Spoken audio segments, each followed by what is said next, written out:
Praise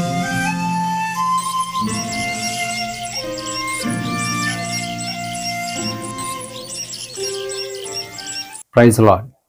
పరిశుద్ధుడైన యేసుక్రీస్తు వారి నామంలో అందరికీ వందనాలు. ప్రభు యొక్క సహాయము, ఆయన యొక్క కృపను బట్టి ఈరోజు మరొక నూతనమైన దినాన్ని మనం చూస్తున్నాం. అందును బట్టి నేను ఎంతగానో దేవుని స్తుతిస్తూ ఉన్నాను. ఈరోజు దేవుడి యొక్క వాక్యం మనతో మాట్లాడటానికి సిద్ధంగా ఉంది. మీ గ్రంథాలు మీరు తెరిచినట్లయితే లూకా సువార్త 19వ అధ్యాయము 3వ వచనం. Luke chapter 19 verse 3. యేసు ఎవరో అని చూడగోరెను గాని పొట్టివాడైనందున జనులు గుంపుగూడి ఉండుట వలన చూడలేకపోయెను.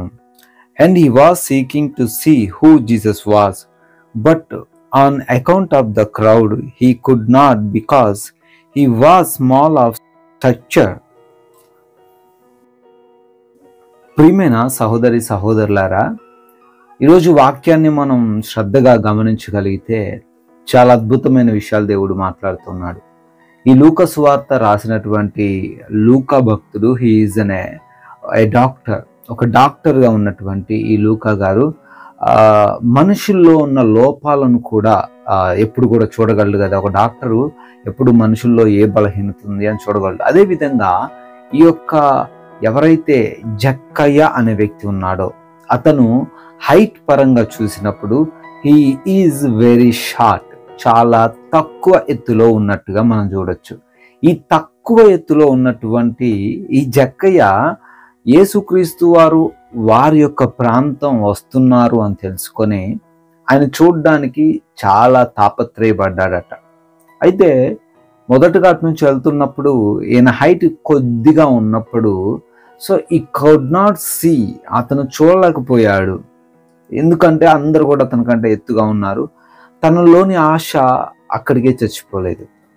హల్లెలూయా. ఈరోజు దేవుడు మాట్లాడుతున్నాడు, సహోదరి సహోదరుడా, నీవు ఆశీర్వదింపబడాలి అని అనుకుంటున్నావు, నీవు అనుకున్నది సాధించాలి అని అనుకుంటున్నావు, నీవు ఏదైతే చెయ్యాలో దాంట్లో సఫలత చూడాలి అని అనుకుంటున్నావు.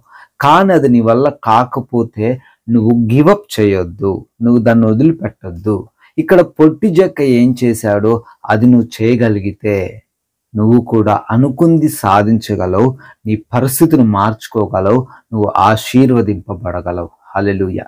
ఏం చేశాడండి ఈ పొట్టి జక్క? ఏం చేశాడని మనం క్షుణ్ణంగా పరిశీలన చేస్తే, మొదటగా ఆ వేలు వెళ్తున్నప్పుడు యేసయ్యను చూడడానికి ప్రయత్నించాడు కానీ చూడలేకపోయాడు. కారణం తన హైట్ అడ్డొచ్చింది.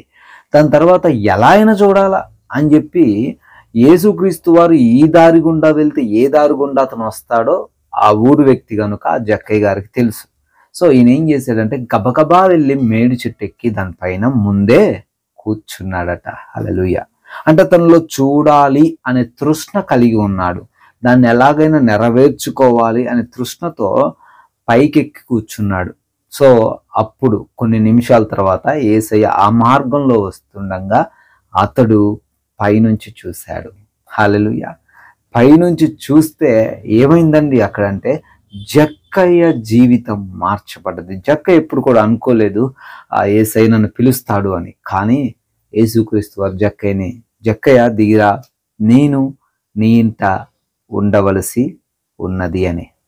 ఈరోజు దేవుడు మీ ఇంట్లో ఉండాలి అని అనుకుంటే, దేవుడి ద్వారా నీవు ఆశీర్వదింపబడాలి అంటే you should have that desire, heart desire కలిగి ఉండాలా. జక్కయ్య కలిగి ఉన్నాడు. జక్కయ్య ఉన్నాడు, నేను చూడాలి ఎలా అని అనుకున్నాడు, కానీ దేవుడు ఆశీర్వదించాడు. ఎందుకు ఆశీర్వదించాడంటే జక్కయ్య ప్రయాస దేవుడు చూశాడు.